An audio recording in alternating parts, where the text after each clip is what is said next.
Salut à tous et bienvenue sur AZ237. La vie a des renversements de situations parfois impressionnants. C'est pourquoi il est important d'apporter de l'aide aux personnes qui sont dans le besoin, car nous pourrions nous aussi nous retrouver dans cette même position à un moment donné. C'est ainsi qu'une directrice de café chassa méprisamment un sans-abri de son établissement. Lorsqu'elle découvrit qui il était, elle se mit à pleurer. Regardons son histoire.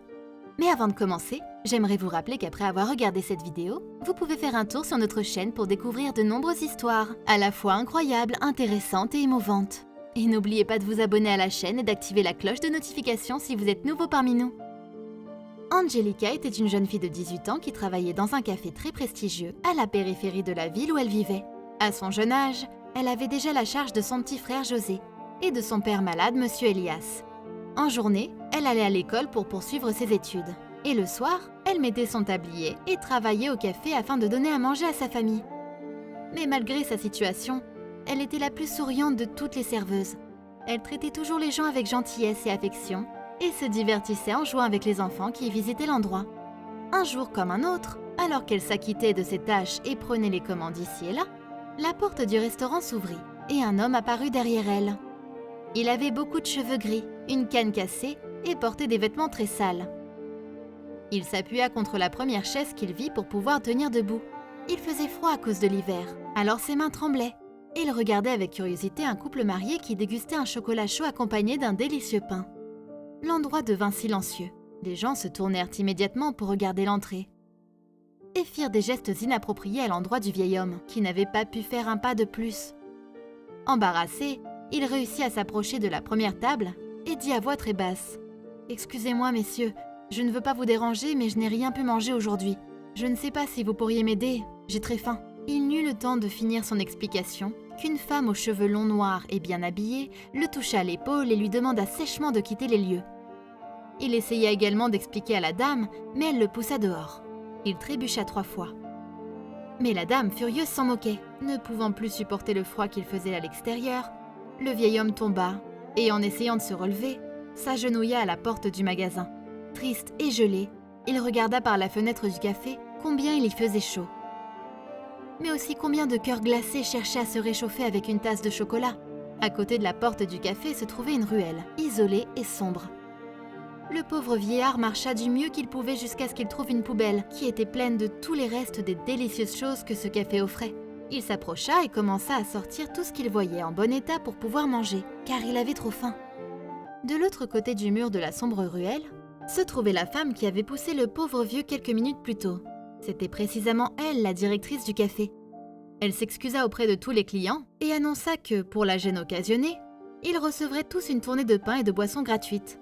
Angelica, qui avait assisté à toute la scène, estima qu'elle devait faire quelque chose pour le pauvre vieux. Alors elle se précipita à l'arrière du café et le trouva près de la poubelle. Quand Angelica le vit, elle imagina son père, qui était dans un lit sans pouvoir marcher.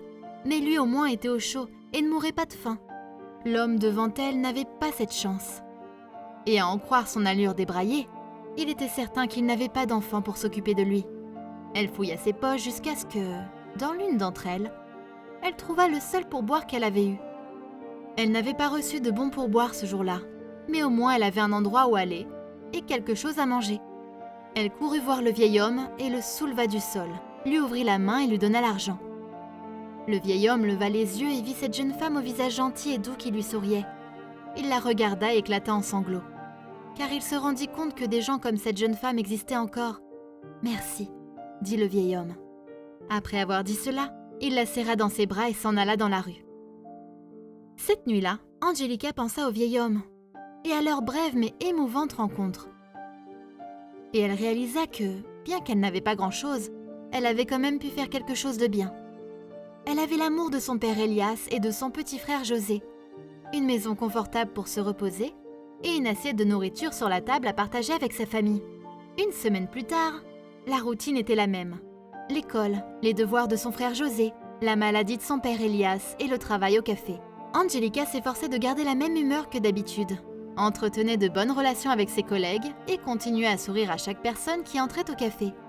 À ce moment précis, les portes du café s'ouvrirent et un homme très élégant entra, paré de bijoux et coiffé d'un grand et saisissant chapeau.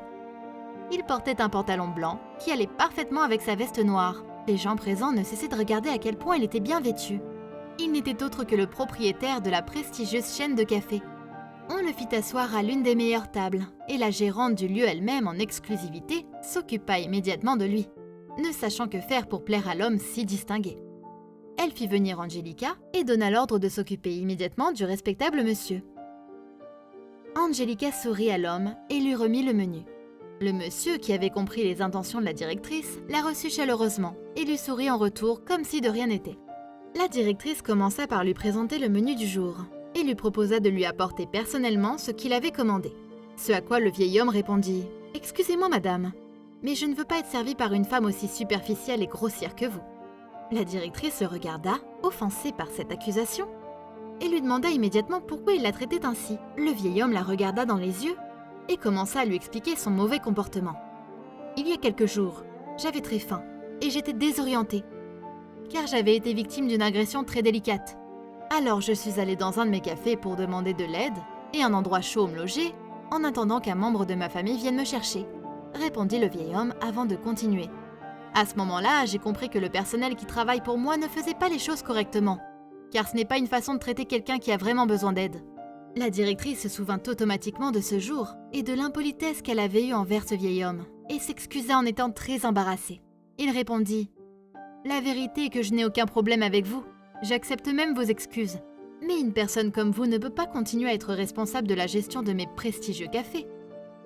Madame, vous ne comprenez pas la valeur de la solidarité avec les autres. » Puis il commença à regarder autour de lui, vit Angelica et lui sourit. « Quel est votre nom, jeune fille ?»